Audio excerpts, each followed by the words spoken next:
आइए साथियों, दोस्तों, मित्रों, आप सभी का जेके कंपटीशन सेंटर में हार्दिक स्वागत है। आज आपके लिए बहुत ही महत्वपूर्ण टॉपिक जो यूपी पीसीएस मेंस एग्जाम 2021 है, इसके निबंध के बारे में लेकर आए हैं। क्योंकि बहुत ही प्रतियोगियों की ये डिमांड है कि निबंध कैसे लिखा जाए, निबंध किस प्रकार का होना चाहिए, निबंध की शुरुआत कैसे की जाए, निबंध का मध्य भाग कैसे लिखा जाए, निबंध का निष्कर्ष कैसे लिखा जाए, सकारात्मक और नकारात्मक पहलुओं को किस प्रकार दर्शाया जाए। इस प्रकार की बहुत सारी बातें निकल के आ रही हैं।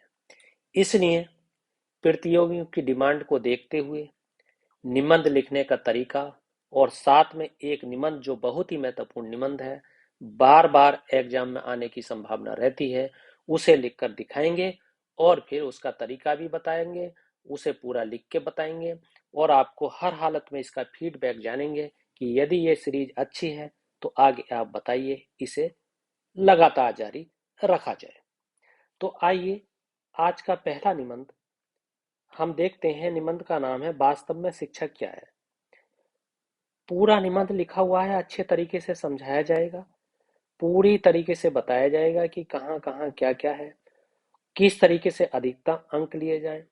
क्योंकि निबंध में अच्छे अंक न आने की वजह से प्रतियोगी कंपटीशन से बाहर हो जाते हैं, उनका सिलेक्शन बाहर हो जाता है और पूरी संभावनाएं धाराशायी हो जाती है। इसलिए निबंध और हिंदी को बहुत अच्छे से करना है। जीएस के पेपर के बारे में भी मैं बता रखा है, किस तरीके से प्रश्न करने हैं और आगे भी बताऊंगा। तो निबंध है वास्तव में शिक्षा क्या है।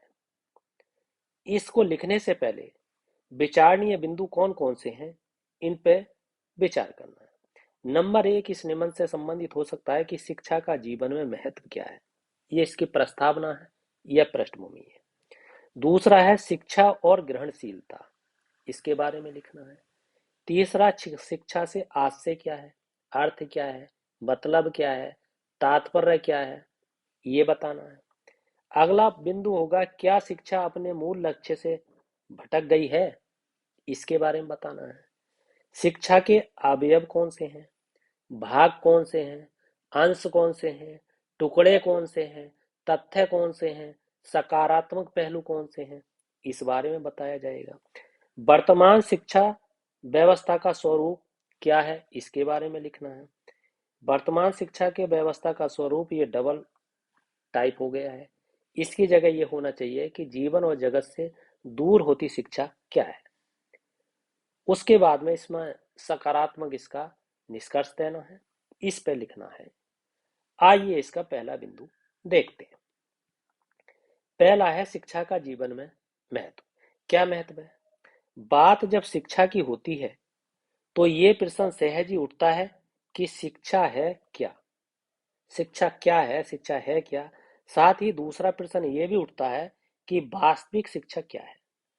वस्तुतः वर्तमान संदर्भ में शिक्षा को मात्र रोजी कमाने का जरिया मान लिया गया है और प्रायः संकीर्ण अर्थों में इसे इसी रूप में अभिहित भी किया जाता है। किंतु ये क्या यही वास्तविक शिक्षा है? नहीं, ये वास्तविक शिक्षा नहीं है।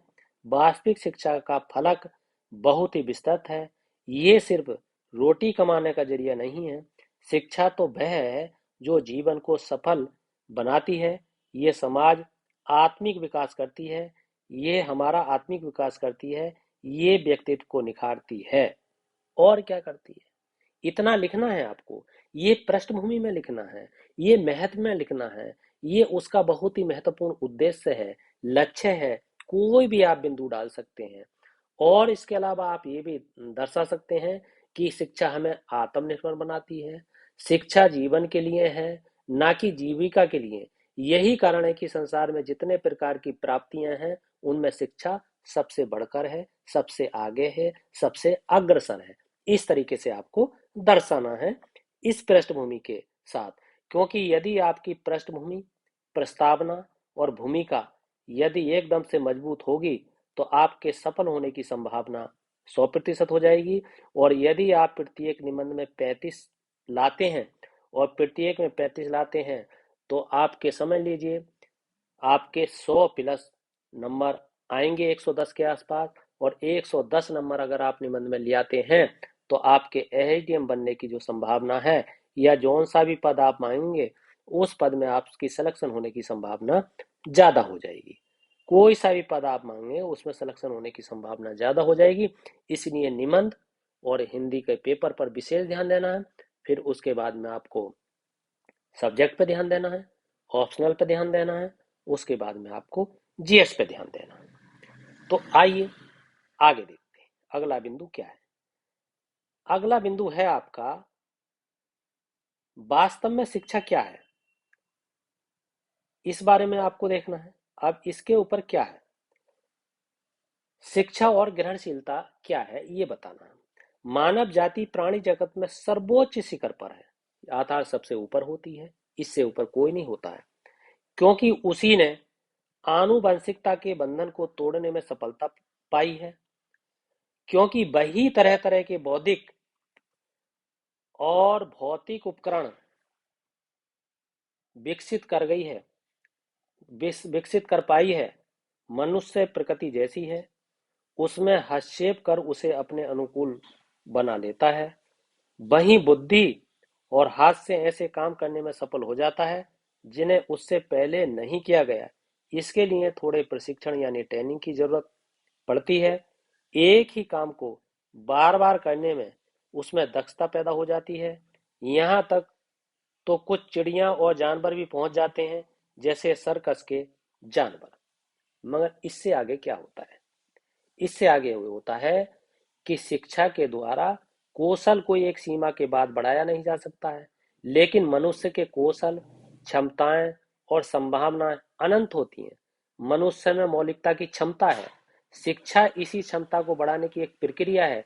इसलिए मनुष्य ही शिक्षा ले या दे सकता है, ये और किसी के बस की बात नहीं है। ये आपको ध्यान देना। आइए आगे क्या है, आगे देखते हैं। आगे है शिक्षा से आशय। कहने का तात्पर्य है शिक्षा है क्या, इसका मतलब क्या है, इसका अर्थ क्या है, इसका तात्पर्य क्या है, इसका सकारात्मक पहलू है क्या।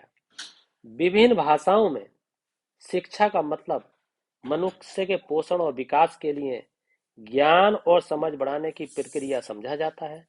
ग्रीक भाषा में एजुकेसियोवाद, एजुकेसियो शब्द का मतलब होता है अंदर जो निकालना, यानी एजुकेशन का अर्थ हुआ मनुष्य की संभावनाओं को उजागर करना, उनको विकसित करना। संभावनाओं संभावनाओं को उजागर करने के लिए जरूरी होता है उन्हें समझना, फिर उनके लिए उपयुक्त पर्यावरण बनाना, जरूरी उपकरण विकसित करना, समर्थ शिक्षण पूर्ण ढूंढना और पूरी प्रक्रिया को संगठित करना। इस पूरे उपक्रम में सबसे महत्वपूर्ण एकमात्र जीवंत घटक होता है शिक्षक। वही शिक्षार्थी से संवाद कर सकता है, जिसके माध्यम से संप्रेषण की जो प्रक्रिया है शुरू हो सकती है, जिसे कम्युनिकेशन कहते हैं, संचार कहते हैं, संचार कौशल कहते हैं। ये प्रारंभ होता है, ये आपको ध्यान रखना है। और क्या क्या हो सकता है, और ये होता है कि यहाँ इस मर्म को समझना इसलिए जरूरी है कि शिक्षक और दूसरे सभी उपकरण बाहर से होते हैं, यानी असली जगह जहाँ शिक्षा घटित होती है वह तो विद्यार्थी के अंदर से घटित होती है। ये आपको ध्यान रखना है। एक आसान उदाहरण से समझें कि खेती के जो सारे औजार होते हैं, जैसे धूप, पानी, खाद, बीज आदि बाहर की चीजें होती हैं। असली चीज तो है जमीन, वह ना तो खेती ही हो नहीं सकती। यहाँ तक कि बीज भी बाहर से ना डाला जाए तो पानी बरसने के बाद धरती पे कुछ ना कुछ अंकुरित होने लगता है। इसलिए शिक्षा के लिए सबसे अधिक जरूरी होता है एक शिक्षार्थी और उसकी ग्रहणशीलता। इसी पर जोर देने के लिए यहाँ तक कहा जाता है कि शिक्षा दी नहीं जाती, ली जाती है। यानी शिक्षा जो होती है वो मुख्य तौर पर ग्रहण करने की, सीखने की चीज है। शिक्षक और दूसरे सारे उपकरण बस उपयुक्त और सहायक पर्यावरण तैयार करते हैं, अर्थात बनाते हैं, जिसमें शिक्षा ग्रहण की जा सके। ये आपको ध्यान देना। आगे क्या है, क्या शिक्षा अपने मूल लक्ष्य से भटक गई है, इसके बारे में क्या राय है। आपको लिखना है कि भारतीय समाज में सुख एक निरंतर कोटि है। आनंद, परमानंद, आनंद, परमानंद, ब्रह्मानंद जैसी उच्चतर कोटियां हैं। शिक्षा मनुष्य उसी ओर ले जा सकती है, पर आज शिक्षा अधिक से अधिक संस्कारिक और शारीरिक सुख प्राप्त करने का साधन मात्र बन गई है। इसलिए सफलता के लिए एक चूहा दौड़ शुरू हो गई। मनुष्य का बौद्धिक, सौंदर्य बोधात्मक और नैतिक विकास शिक्षा का लक्ष्य है, पर ऐसे विकास की प्रक्रिया थमती जा रही है। तभी तो कुछ लोग कहने लगे हैं कि लोग आज प्रशिक्षित तो होते जा रहे हैं, पर शिक्षित नहीं हो पा रहे हैं। यानी लोग जीवन के किसी एक क्षेत्र में कुशलता प्राप्त कर नौकरी पाना तो सीख जा रहे हैं, पर जीवन को समग्रता में लेते हुए जीने की तमीज नहीं सीख पा रहे हैं। ये बहुत महत्वपूर्ण है। अब इसमें क्या दिखाया गया है, इससे क्या है, इससे इस तरीके से समझ सकते हैं। आइए यहाँ समझते हैं इसको। जीवन और जगत से दूर होती शिक्षा क्यों है, इसे समझने के लिए जरा देखें कि समाज में कैसी शिक्षा उपलब्ध है। आज शिक्षा मुख्यतः औपचारिक या संगठित है, जिसके अलग अलग स्तर हैं, जैसे प्राथमिक शिक्षा, माध्यमिक शिक्षा, उच्च शिक्षा। अलग अलग प्रकार हैं, जैसे तकनीकी शिक्षा, पेशेवर शिक्षा, कॉमर्स की शिक्षा आदि। और फिर उसमें अलग अलग विषय हैं, जैसे गणित का विषय, भौतिकी का विषय, रसायन शास्त्र का विषय, अर्थशास्त्र का विषय, राजनीति विज्ञान का विषय, साहित्य का विषय, कला का विषय या आदि और भी हो सकते हैं। फिर संयुक्त विषय विकसित होते जा रहे हैं, जैसे भौतिक रसायन शास्त्र संयुक्त हो रहे हैं, मतलब एकदम से ज्वाइंट हो रहे हैं, बायोकेमिस्ट्री आदि। इस तरह ज्ञान का विखंडन होता जा रहा है, विशेषता बढ़ाने के नाम पर। यहाँ तक कि इतिहास को भी प्राचीन, मध्यकालीन और आधुनिक में बांट दिया गया है। विशेषता के बढ़ते महत्व के कारण लोग सामान्य ज्ञान पर ध्यान नहीं देते। दिखा ये दिया जाता है कि हृदय रोग का विशेषज्ञ सामान्य रोग का इलाज नहीं कर सकता। इसी तरह विशेषज्ञ संपूर्ण ज्ञान का महत्व नहीं जानता। बहुत महत्वपूर्ण बात है, समझना यह है कि इस तरह से मतलब नीचे से ऊपर तक शिक्षा की ऐसी पिरामिड जैसी संरचना बनाई गई है, जिसमें सब कुछ के बारे में प्रारंभिक सूचनाएं देते हुए मास्टर टैग जो मास्टर डिग्री होती है पाने तक व्यक्ति को मास्टर मान लिया जाता है, और फिर वह किसी एक विषय में शोध करता हुआ यानी विशेषज्ञ बन जाता है। पर ऐसी शिक्षा प्रणाली में ना खुदा ही मिलता है और ना विशाले सनम मिलता है। यानी सामान्य विद्यार्थी का ना सामान्य ज्ञान विस्तार हो पाता है, ना वास्तव में वो स्पेशलिस्ट बन पाता है। ये बहुत बड़ी दुविधा हो जाती है। ये आपको लिखना है, ये आपको समझना है और बताना है आगे आपको। इस तरीके से आप बताएंगे लिखते हुए कि औपचारिक शिक्षा एक मानक माना गया है, परीक्षा को जो पास और फेल करती है, और पास भी कई श्रेणियों में करती है। ये अपने आप में शिक्षा का एक अपमान है, क्योंकि शिक्षा अगर वास्तव में दी या ली जाए, अगर कोई फेल होगा तो वह शिक्षा और शिक्षा की पद्धति और प्रणाली का दोष है, क्योंकि यदि ठीक से परीक्षा दी गई तो विद्यार्थी फेल क्यों होता है, ये आपको ध्यान रखना है। इसलिए आज फार्मल की जगह इनफॉर्मल और नॉन फार्मल की जगह एजुकेशन की महत्व को चिन्हित किया जा रहा है, उसको बताया जा रहा है। शिक्षा की सबसे परीक्षित और प्रतिष्ठित पद्धति आदिकाल से स्वाध्याय रही है। आज इसे स्वशिक्षा कहा जाने लगा है, यानी बिना बाहरी मदद के शिक्षा को स्वशिक्षा कहा जाता है। ये आपको लिख देना है, ये आपको समझ लेना है, ये आपको समझा देना है और अच्छे तरीके से आपको बता देना है। आइए आगे क्या है, शिक्षा के अवयव, यानी शिक्षा के कौन कौन से अवयव हैं, उसके भाग हैं, उसके अंश हैं, उसके तथ्य हैं, उसकी संपूर्णता है, ये बताना है। तो शिक्षा के तीन स्पष्ट अवयव हो सकते हैं। आपको बताना है सूचना, ज्ञान और विवेक। आज सूचना में क्रांति हो जाने की बात की जाती है। आज ज्ञान ही शक्ति है, यानी नॉलेज इज पावर को स्थापित किया जा रहा है और शिक्षा को व्यवसाय की दासी बना दिया जा रहा है। परंतु वास्तव में तो सूचना जब तक ज्ञान में और ज्ञान जब तक विवेक में रूपांतरित न हो जाए, यानी परिवर्तित न हो जाए, यानी स्थानांतरित न हो जाए, तब तक शिक्षा का कोई मतलब नहीं हो सकता। समाज में देखा जाता है कि निरक्षर व्यक्ति भी विवेकशील हो सकता है, यानी सही गलत में अंतर कर सकता है, और बहुत शिक्षित व्यक्ति भी निर्विवेक हो सकता है, यानी अच्छे बुरे ज्ञान में अंतर नहीं कर सकता। ये भी आपको लिख देना है। और क्या आपको बता देना है, समाज में देखा जाता है कि निरंतर व्यक्ति भी विवेकशील हो सकता है, यानी सही गलत का अंतर कर सकता है, और बहुत शिक्षित व्यक्ति भी निर्विवेक हो सकता है। ये बहुत ही अच्छी तरीके से आपको इसे समझाकर साफ साफ लिखना है। आइए इसके बाद में आपको लिखना क्या है। इससे पहले भी आप करंट के उदाहरण दे सकते हैं, मिड डे मील योजना का उदाहरण दे सकते हैं, जो 15 अगस्त 1995 की बात है। उसके लाभ बता सकते हैं, उसके सकारात्मक पहलू बता सकते हैं, उसके नकारात्मक पहलू बता सकते हैं, सर्व शिक्षा अभियान बता सकते हैं, और आपको जो मिशन प्रेरणा के बारे में बता सकते हैं। और बहुत सारी ऐसी योजनाएं हैं जो समय समय पर सरकार द्वारा नियोजित की गई हैं, उसके बारे में बता सकते हैं। अनुच्छेद 21A के बारे में बता सकते हैं। प्राथमिक शिक्षा का जिसमें उल्लेख किया गया है। आर्टिकल 45 के बारे में बता सकते हैं, जिसमें प्राथमिक शिक्षा का उल्लेख किया गया है। मौलिक कर्तव्य का आप उल्लेख बता सकते हैं, जिसमें कि जो 11वां मौलिक कर्तव्य है, 6 से 14 वर्ष के जो बच्चे हैं उसे निःशुल्क और अनिवार्य शिक्षा दी जाए, इसके बारे में आपको जानकारी दे सकते हैं।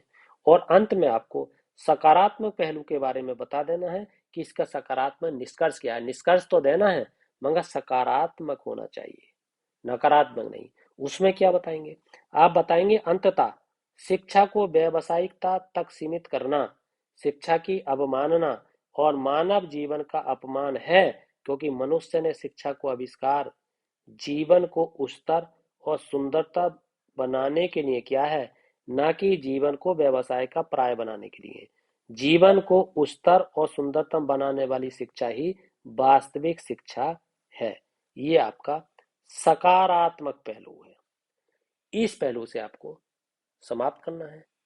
तो साथियों, दोस्तों, मित्रों, यदि आपको ये वीडियो पसंद आई है ये तो इस चैनल को सब्सक्राइब कीजिए। इसी तरीके से हम आगे भी निबंध समय समय पर बताते रहेंगे। अगर आपको निबंध में सटीकता चाहिए तो हमें कमेंट बॉक्स में लिख के जरूर बताइए, फीडबैक भी जरूर दीजिए। तो साथियों, इसी के साथ आपका बहुत बहुत धन्यवाद।